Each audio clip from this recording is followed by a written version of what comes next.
ফারজানা একটা অন্তর্বাস নিয়ে দাঁড়িয়ে ভালো করে খুঁটিয়ে দেখছে। এমন সময় তার ননদ এসে বলল, বা ভাবি, দারুণ তো, নতুন নিয়েছো নাকি? দেখি, আমি পরে দেখি, মনে হচ্ছে ফিট হবে একদম। বলেই সে যেতে চাইলে ফারজানা তাকে আটকে বলল, এই পাগল নাকি তুমি? মাত্র নতুন জিনিস হাতে নিয়ে দেখছি, এখনো একবারও পড়লাম না, আর তুমি নিয়ে চলে যাচ্ছ? মিম ঢোক গিলে বলল, তাতে কি হয়েছে ভাবি, তোমার কাছে আরো সুন্দর নতুন নতুন আছে, আমি জানি, এটা আমি একটু ট্রাই করে দেখি, প্লিজ ভাবি। মোটেও না, আগে কিছুদিন ইউজ করি, তারপর না হয় নিয়ে যেও। বলে ফারজানা নিয়ে নিল আবারও। মিম মনে মনে ভাবলো, দুদিন পর পর মার্কেটে যায় আর নতুন নতুন জিনিস কেনে, আমি যদি এরকম স্বামীর কাছ থেকে টাকা পেতাম শপিং করার জন্য। ধুর। ফারজানা বলল, এখনো দাঁড়িয়ে আছো? আচ্ছা দাঁড়াও। বলে ড্রয়ার থেকে আর একটা অন্তর্বাস বের করে দিয়ে বলল, এটা বেশি দিন ইউজ করিনি, এটা নিতে পারো। মিম সেটা নিয়ে আচ্ছা ঠিক আছে বলে চলে আসলো। নিজের ঘরে এসে মিম ভাবতে লাগলো, কেমন হিংসুক মানুষ, এরকম আমি আর দেখিনি। ছোট ননদ হিসাবে একটা আবদার করলাম, চোখের শরমে হলেও তো দিয়ে ফেলতে পারতো, নিজের কাছে এতগুলো আছে, তারপরও আমাকে দিল না, পুরনো একটা আমার হাতে ধরিয়ে দিল, এই নতুনটাই আমি নিয়ে নিব, আর কিভাবে সিস্টেম করে নিতে হয় সেটা আমার জানা আছে। গোসলের পর তার নিজের নতুন অন্তর্বাসের হুক লাগানোর চেষ্টা করছে, কিন্তু কিছুতেই পারছে না। এমন সময় তার স্বামী রিয়াজ এসে বলল, কি ব্যাপার, আমার স্ত্রী মনে হচ্ছে অনেক বড় সমস্যায় পড়ে গেছে, তুমি এমন টাইমে কিভাবে বাসায় আসলে? এখন তো তোমার অফিসে থাকার কথা,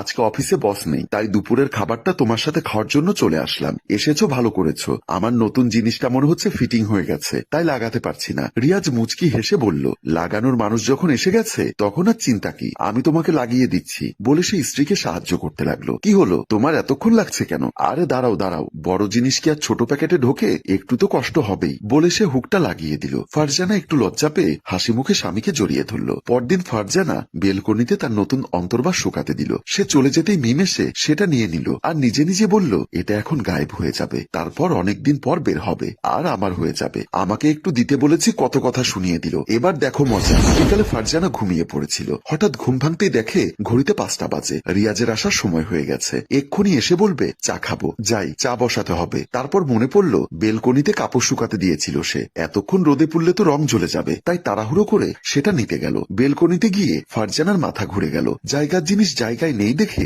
ফারজানা তেলে বেগুনে জ্বলে মিমকে ডাকতে শুরু করলো। মিম এসে বলল, এভাবে চিৎকার করছো কেন ভাবি, পাশের রুমেই তো আছি, বাড়িওয়ালা এসে ওয়ার্নিং দিয়ে যাবে, কোন দিন তোমার চিৎকারে কে জানে। চিৎকার করার মতো কাজ করলে কি আমি মিউ মিউ করবো? আমার নতুন জিনিসটা কই? কি যে বলো ভাবি, তোমার নতুন জিনিস কই আমি কিভাবে বলবো? ন্যাকামি করবে না মিম, আমি জানি তুমি নিয়েছো, আর আমাকে না বলে আমার কোনো জিনিস ধরা আমার মোটেও পছন্দ না। ভাবি, আমি কি কোনো অপরাধ করেছি নাকি? সেটা হলে আমাকে সরাসরি বলো, আমি মাপ চাইবো, কিন্তু এরকম চুরির অপবাদ দিও না প্লিজ। ফারজানা নিজে নিজে বলল, আমিও জানি কিভাবে জিনিস ফেরত নিতে হয়। বলে সে তার স্বামীকে ফোন করতে লাগলো। অফিসে বসে কাজ করছে রিয়াজ। এমন সময় বউয়ের ফোন আসলো, তাই রিসিভ করে বলল, হ্যালো, কি করছো তুমি? শান্তি খুঁজছি, তুমি দিতে পারো একটু শান্তি? তোমার আবার কি হলো, হঠাৎ অশান্তিতে পড়লে কেন? ফারজানা উত্তেজিত হয়ে বলল, আমি এখন কোনো মজা করার মুডে নেই, তোমার বোন আমার সাথে ফাজলামো শুরু করেছে। কালকে আমার যে নতুন জিনিসটা পরেছিলাম সেটা বেলকনি থেকে চুরি করে নিয়ে এখন বলছে ওর কাছে নেই। তুমি বলো, বাসায় শুধু আমি আর ও, তাহলে ওটা নেবে কে? রিয়া যেমন একটা কথা আশা করেনি, তাই একটু অবাক হয়ে বলল,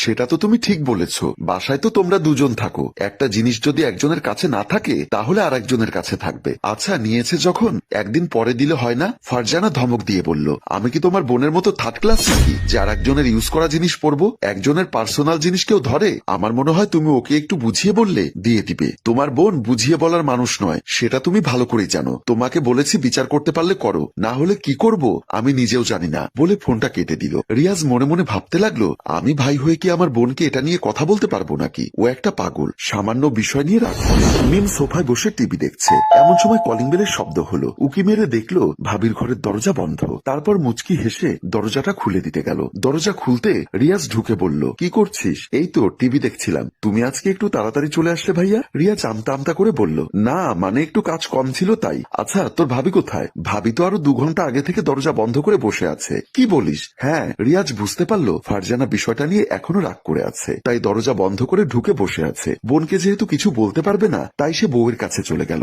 দরজায় কতক্ষণ নক দিল, কিন্তু কোনো সারা শব্দ নেই। তারপর বলল, তুমি দরজা বন্ধ করে বসে থাকলে আমি কিভাবে কথা বলবো? দেখো, তোমার সমস্যার সমাধান করার জন্য আমি তাড়াতাড়ি চলে এসেছি। আরে দরজাটা খোলো। মিম একটু দূর থেকে উকি মেরে দেখতে লাগলো আর হাসতে হাসতে নিজের ঘরে চলে গেল। রিয়াজ বলল, তোমাকে আমি ওরকম না হয় 10টা কিনে দিব, তুমি দরজা খোলো। নিজের ঘর থেকে এসব শুনে মিম বুঝতে পারলো তার ভাইয়াও বিষয়টা জানে, তাই সে মনে মনে লজ্জা পেল আর ভাবলো, আমার ভাইয়া না জানি কি মনে করছে আমার সম্পর্কে, নিশ্চয়ই আমি বোন বলে আমাকে কিছু বলতে পারছে না। তাছাড়া ভাবিও দেখছি অনেক রাগ করে আছে, সকল সময় সময় দরজা বন্ধ করে রেখেছে। না জানি ঘটনাটা আরো কত লম্বা করে। পরে মানুষ কেউ জানতে পারলে আমাকে নিয়েই হাসাহাসি করবে। এদিকে ফারজানা রুমের দরজা খুলে হায় তুলতে তুলতে বের হতেই মিম এসে বলল, ভাবি নাও তোমার জিনিস। ফারজানা একটু অবাক হয়েছে, জিনিসটা নিয়ে নিল। সরি ভাবি, আমি জিনিসটা তোমাকে না বলে নিয়েছি। তোমার মন খারাপ হয়েছে বুঝতে পেরেছি। থাক বাদ দাও, আমার পার্সোনাল পড়ার জিনিস তুমি না বলে নিয়েছো তাই মাথাটা একটু গরম হয়ে গিয়েছিল। তোমাকে কালকে মার্কেটে নিয়ে গিয়ে আরো সুন্দর কয়েকটা কিনে দিব। মিম ভুল বুঝতে পেরে বলল, ভাবি আমি সত্যি সরি। আচ্ছা হয়েছে, তোমার জন্য নাস্তা রেডি করে রেখেছি, গরম করে খেয়ে নাও। মিম ঠিক আছে বলে চলে গেল। আর ফারজানা হাসতে হাসতে ভাবতে লাগলো, আমি তো এতক্ষণ ঘুমিয়েছিলাম, ওরা আবার কি মনে হলো দিয়ে দিল। যাক, আমার কিছুই করা লাগেনি। সম্মানিত ভিউয়ার্স, গল্পটি ভালো লাগলে লাইক, কমেন্ট ও শেয়ার করতে ভুলবেন না। গল্পটির ক্যামেরায় শিহাব ও আশরাফ, এর সাথে গল্পটির রচনা ও পরিচালনায় অভিক এবং প্রযোজনায় আব্দুলাল রিয়া। ধন্যবাদ।